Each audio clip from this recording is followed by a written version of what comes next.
Amis téléspectateurs des Malandi, bienvenue à votre journal sur la télé miroir du Kasaï central. Voici les sommaires. Élection des gouverneurs et vice-gouverneurs en République démocratique du Congo. Au BRTC Kananga, aucune candidature n'a été déposée alors que nous tendons à quelques heures de la clôture de l'étape des dépôts. Certaines sources révèlent que cette situation pourrait entraîner les reports.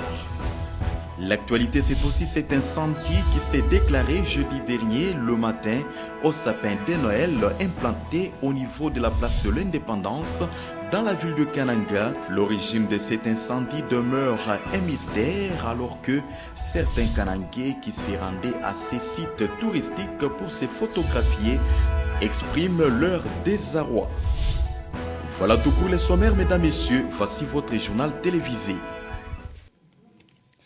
Merci de suivre Malandi TV. Mesdames, Messieurs, bienvenue à ce journal. Comme annoncé au sommaire, élection des gouverneurs et vice-gouverneurs de nouvelles provinces issues des démembrements en RDC au bureau de réception et traitement des candidatures Kananga. Aucune candidature n'a été signalée alors que nous tendons à quelques jours de la clôture des dépôts des candidatures. Certaines sources révèlent que cette situation pourrait entraîner le report. À la CENI Kasaï centrale, on confirme qu'aucun report n'aura lieu. Retrouvons Jean Zabeya pour le reportage. La clôture des dépôts des candidatures aux élections des gouverneurs et vice-gouverneurs des provinces issues de démembrements en République démocratique du Congo s'annonce pour ce samedi 20 février 2016 à 16h30. Chose curieuse, jusqu'à ce vendredi soir, à notre passage au BRTC Kananga, aucun dépôt n'a été signalé, hormis l'unique candidature du PALU déposé depuis octobre 2015 des suites des démembrements des provinces en République démocratique du Congo.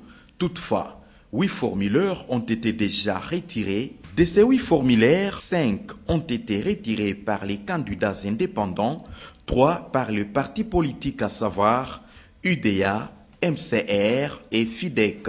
Si l'on respectait le calendrier publié par Corneille Nangaa, les élections des gouverneurs et vice-gouverneurs en République démocratique du Congo s'effectueront le 26 mars prochain.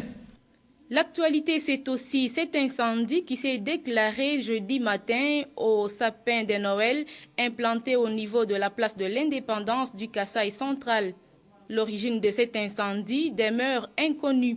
Toutefois, nombreux Kanangais expriment leur désarroi devant cette situation. Les détails dans ces reportages de Marceline Kabwanga et Jean Zabeya.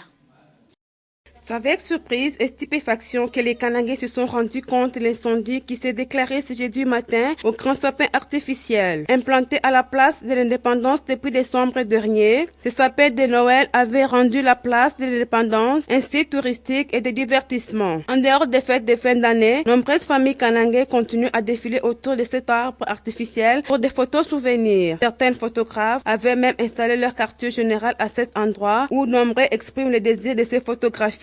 Pour rappel, ce sapin de Noël a été implanté à la place de l'Indépendance sous l'initiative de M. Malanga avec l'appui financier du commissaire spécial Alex Sekonde Mupompa. Jusqu'à présent, l'origine de cet incendie demeure un mystère.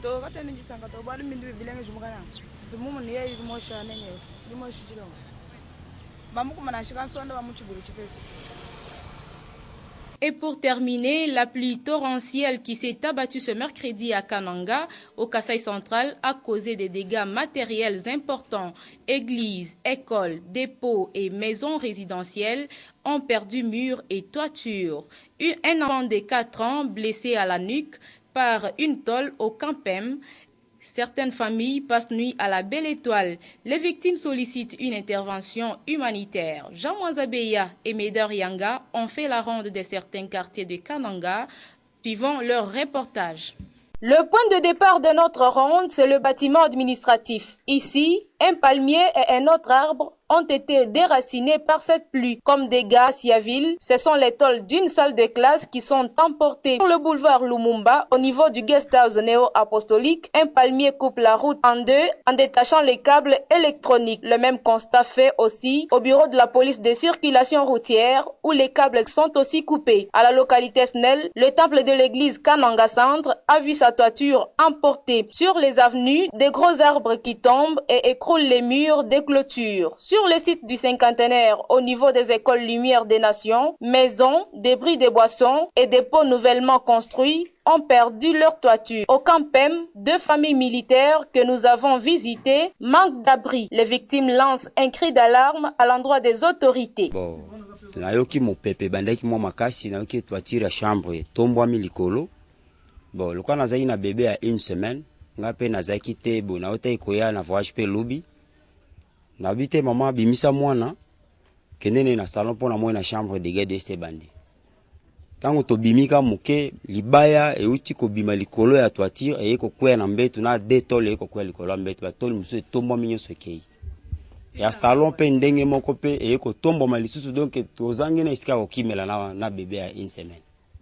Ndeto e ko kota na mwa chambre mususu za na coin kuna pe ba tole pe tombo milisusu donc to mona ki tozai na insécurité. Tango mwa mupepe wana e ko sila nzambe asali grâce.